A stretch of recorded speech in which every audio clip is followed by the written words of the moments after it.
തന്നെ പരീക്ഷിതനായി കഷ്ടമനുഭവിച്ചിരിക്കിയാൽ പരീക്ഷിക്കപ്പെടുന്നവർക്ക് സഹായിപ്പാൻ കഴിവുള്ളവനാകുന്നു. എബ്രായർക്ക് എഴുതിയ ലേഖനം 2-ാം അധ്യായം 18-ാം വാക്യം. ദൈവം വിശ്വസ്തൻ, പരീക്ഷയോടുകൂടി അവൻ പോക്കുവഴിയുമുണ്ടാക്കും. കൊരിന്ത്യർക്ക് എഴുതിയ 1-ാം ലേഖനം 10-ാം അധ്യായത്തിൻ്റെ 13-ാമത്തെ വാക്യം. പരീക്ഷകൾ ജീവിതത്തിൽ നേരിടാത്തവരായി ആരും തന്നെയില്ല. ചെറുതും തീവ്രവുമായ പരീക്ഷകളാണ് ഓരോരുത്തർ ഇന്നും അഭിമുഖീകരിച്ചുകൊണ്ടിരിക്കുന്നത്.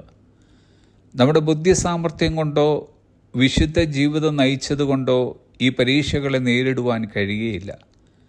ഇവിടെ നമുക്ക് ആവശ്യം നമ്മുടെ കഴിവില്ലായ്മയെ ഏറ്റുപറഞ്ഞ് ദൈവത്തിൻ്റെ സഹായത്തിനായി നന്ദി പറയുമ്പോൾ നമ്മുടെ ദൈവം സഹായിപ്പാൻ ഇറങ്ങി വരികയും പോക്കുവഴിയും ഉണ്ടാക്കി തരുന്നു.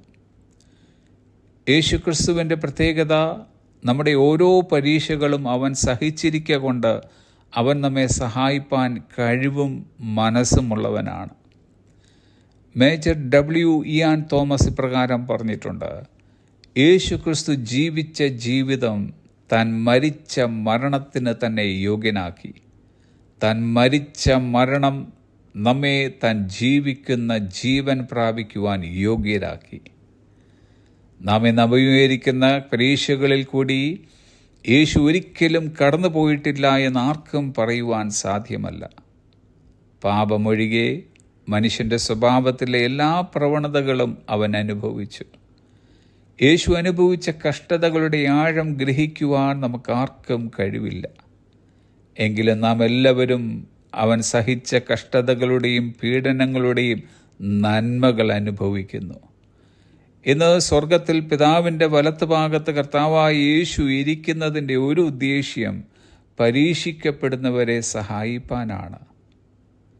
പരീക്ഷയുടെ സമ്മർദ്ദം നമുക്ക് വഹിക്കാവുന്നതിൽ കൂടുതലാകുമ്പോൾ കർത്താവിൽ പൂർണ്ണമായി ആശ്രയിക്കുക.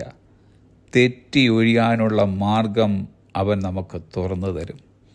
നമ്മെ രക്ഷിക്കുവാൻ, കരുതുവാൻ, സൂക്ഷിക്കുവാൻ, ആശ്വസിപ്പിക്കുവാൻ, പുതുവഴി തുറക്കുവാൻ, സൗഖ്യമാക്കുവാൻ, വിടുവിക്കുവാൻ, നമ്മെ ഉയർപ്പിക്കുവാൻ അവൻ കഴിവുള്ളവനാണ്.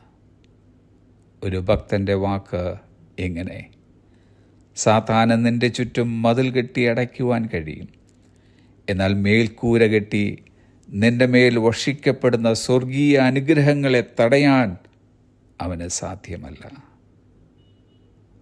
Have A peaceful day.